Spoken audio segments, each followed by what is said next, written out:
আসসালামু আলাইকুম। আমি আমার আগের ভিডিওটিতে আলোচনা করেছিলাম অ্যাবিউজ নিয়ে। অ্যাবিউজ অর্থাৎ আ নির্যাতন।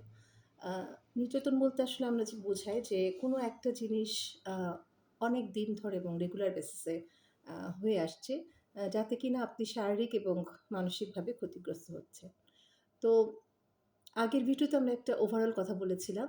আর আজকে যেহেতু আ ভাষার মাস, সেহেতু আমরা কিভাবে ভাষা দিয়ে আসলে আমরা অ্যাবিউজড হই বা অন্য কাউকে অ্যাবিউজ করি, সেটা নিয়ে একটু আলোচনা করব। অ্যাবিউজ আসলে শারীরিক হয়, মানসিক হয়, কোনোটা আসলে পরিমাপ করা যায়, চোখে দেখা যায়। আবার কোনো অ্যাবিউজ মানুষ অনুভব করে। তো শুরু করব আসলে একটা মা পর্দার ঘটনা নিয়ে। সেটা হচ্ছে যে একটা ওয়েব সিরিজ দেখছিলাম। আ যেখানে দেখানো হয় যে একটি গৃহবধূ আ তার স্বামী বেশ ভালো চাকুরে। তাকে ভালো রেখেছেন। আ গাড়ি আছে, ফ্ল্যাট আছে, সন্তান আছে। সবকিছুই ঠিকঠাক। আ শুধু যেটা সমস্যা সেটা হচ্ছে যে ভদ্রলোক আ মাঝে মাঝে স্ত্রীর উপর ক্ষেপে যান। এবং আমি এখানে খুব জোর দিয়ে বলছি যে শুধু স্ত্রীর উপরেই ক্ষেপে যান এবং যখন উনি স্ত্রীর উপরে ক্ষেপে যান, তখন আসলে তার কাণ্ডজ্ঞান থাকে না। উনি স্থান, কাল সবকিছু ভুলে যান। তো মহিলা এই ব্যাপারটা দীর্ঘদিন ধরে সয়ে আসছেন এবং যখনই এটা নিয়ে উনি কারো সাথে কথা বলতে যান, তখন সবাই যেটা বলে আরকি যে, আ ছেলে মানুষ আ এরকম একটু রাগ করে থাকে। বাইরে নানা কাজে ব্যস্ত থাকে সেজন্য বাহিরে ঘরে মাঝে মাঝে রেগে যায়, "তোমাকে তো ভালো রেখেছে।"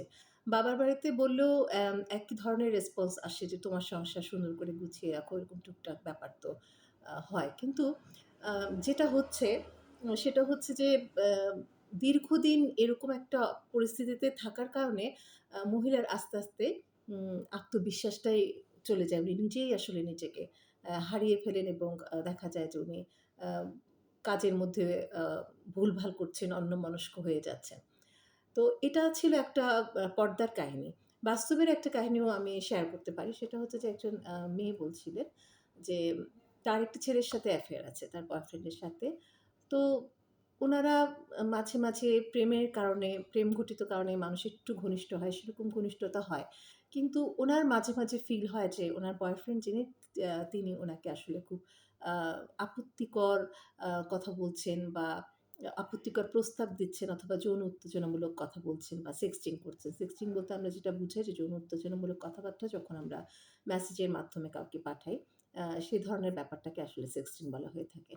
তো এখানেও ব্যাপার যেটা হয় যে উনি এটা কখনো উনার কাছে মনে হচ্ছে যে হ্যাঁ, এটা তো একটা নরমাল বিষয়। অনেক সময় তো আমিও আবেগের আ বশবর্তী হয়ে আমাদের দুজনের সম্মতিতেই কাছাকাছি আসা হয়।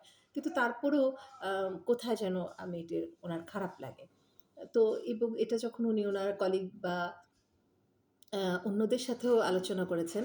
আ উনি যখন উনার বন্ধু-বান্ধবের সাথে ব্যাপারটা আলোচনা করেছেন, তখন হচ্ছে যে না এরকম তো হয়, এটা নরমাল। তখন উনিও দেখা যায় যে কনফিউজড হয়ে যায় যে আসলে কি তার মধ্যেই কোনো সমস্যা? উনি সাধারণ ব্যাপারটাকে আসলে অসাধারণভাবে দেখছেন, যেটা স্বাভাবিক সেটাকে অস্বাভাবিক মনে করছেন। আম উনি হয়তো খাপ খাওয়াতে পারছেন না। তো এখানে উনার একটা কনফিউশন চলে আসে। তো এই জায়গাটাতেই আমি বলব যে আমাদের যে শব্দ দিয়ে যে একটা অ্যাবিউস, যে অনেক সময় বলে মানে আমরা বলি যে এটা এমন বড় করে কিছু দেখার নাই। হ্যাঁ? এটা তো সামান্য জিনিস। হাসব্যান্ড একটু রাগ করেছে, বয়ফ্রেন্ড একটু আ সেক্স এর কথা বলছে। যে মেয়েটার কথা পরে বললাম, সে বলছে যে, "আপা আমি কিন্তু মানে একটা মেয়ে কিন্তু বুঝতে পারে বা যে কেউ কিন্তু আসলে বুঝতে পারে যে কোনটা ভালোবাসা থেকে বা প্রেম থেকে কাছে আসা এবং কোনটা আসলে অ্যা কোনো একটা মানে সেক্সুয়াল ফায়দা নেওয়ার জন্য বলা, সেটা কিন্তু আসলে বুঝতে পারে। কিন্তু মেয়েটি এটাও বলে যে তার যে লাভার তার প্রতি অত্যন্ত কেয়ারিং। হ্যাঁ? তাকে ভালোবাসে। তো এই জায়গাটায় মেয়েটা একটা মানে টোটাল কনফিউশন এ যে আসলে ব্যাপারটা হচ্ছে কি? আসলে কি তিনি অস্বাভাবিক আচরণ করছেন নাকি আম আ আসলে কোনো অ্যাবিউস এর ঘটনা ঘটছে? তো এই জায়গাটায় আমি বলব যে এই যে শব্দ দিয়ে অ্যাবিউস করা, হ্যাঁ? শব্দ দিয়ে নির্যাতন করা, এটা কিন্তু আসলে শারীরিক নির্যাতনের চাইতে অনেক বেশি গভীর ক্ষত তৈরি করে একটা মানুষের মধ্যে। একটা মানুষ ধীরে ধীরে কনফিউজড হয়ে যায়, নিজের প্রতি আত্মবিশ্বাস হারিয়ে ফেলে। কারণ সে তখন নিজেকে জাজ করতে শুরু করে। যে আসলে কি আমিই অস্বাভাবিক? কারণ সবাই তো এটাকে স্বাভাবিকভাবেই দেখছে। কেন সবাই স্বাভাবিকভাবে দেখছে? কারণ উনি হয়তো একদিন উনার বন্ধুর সাথে শেয়ার করলেন। আরেকদিন হয়তো আরেকটা বন্ধুর সাথে শেয়ার করলেন। তো উনারা বললেন যে, "মাঝে, মাঝে তো এরকম হয়।" হ্যাঁ? কিন্তু উনি আসলে বুঝতেই পারছিলেন না যে আসলে এটা মাঝে, মাঝে হচ্ছে না।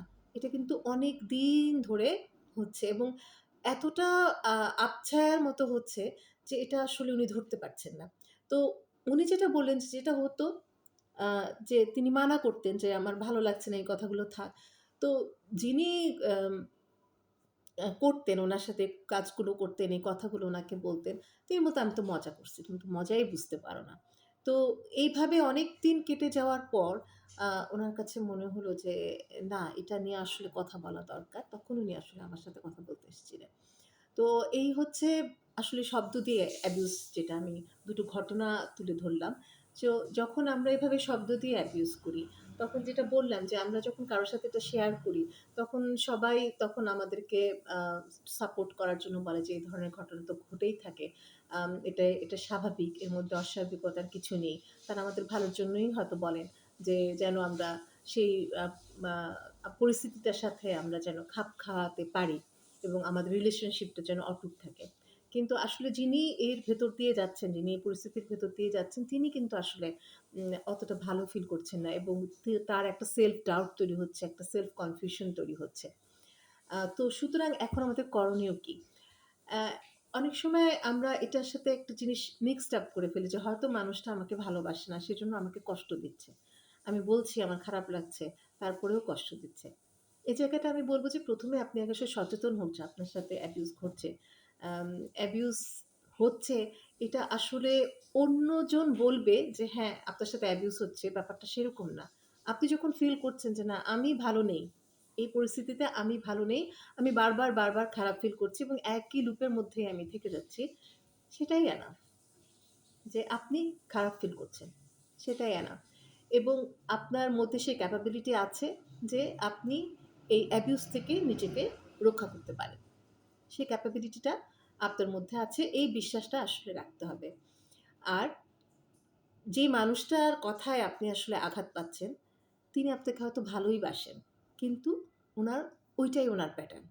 আমরা অনেক সময় চাই যে আমার ভালোবাসার মানুষটা আসলে বুঝুক। আমরা বুঝাতে চাই, আমরা বলতে চাই, বুঝিয়ে বলি। তারপরেও হয়তো সে বুঝে না। যখন সে বোঝে না তখন আসলে বুঝে নিতে হবে এটা তার সমস্যা। এটা আসলে আপনার সমস্যা নয়। এখানে আ আপনার কনফিউজড হওয়ার কোনো ব্যাপার নেই এবং এখানে আপনি যদি আত্মবিশ্বাস হারিয়ে ফেলেন আসলে আপনি নিজেই নিজেকে হারিয়ে ফেলবেন অন্য একটা মানুষের কারণে। আর যারা আসলে বুঝতে পারছেন না যে আপনারা আপনাদের শব্দ দিয়ে অন্যদিকে আঘাত করছেন, আম তারা যদি একটু সচেতন হন, আ তাহলে হয়তো আপনার কথা দিয়ে বা আমার কথা দিয়ে আমি হয়তো অন্য কাউকে আঘাত করব না। এবং সেটার থেকে ভালো কিছু কিন্তু আর হতে পারে না। তো ভাষার মাসে সবার জন্য রইল শুভেচ্ছা। সবাই সুন্দর করে যেন আমরা একজন আরেকজনের সাথে যোগাযোগ করি এবং সেই যোগাযোগটা যেন কার্যকর যোগাযোগ হয়, সেই আশা রেখেই শেষ করছি।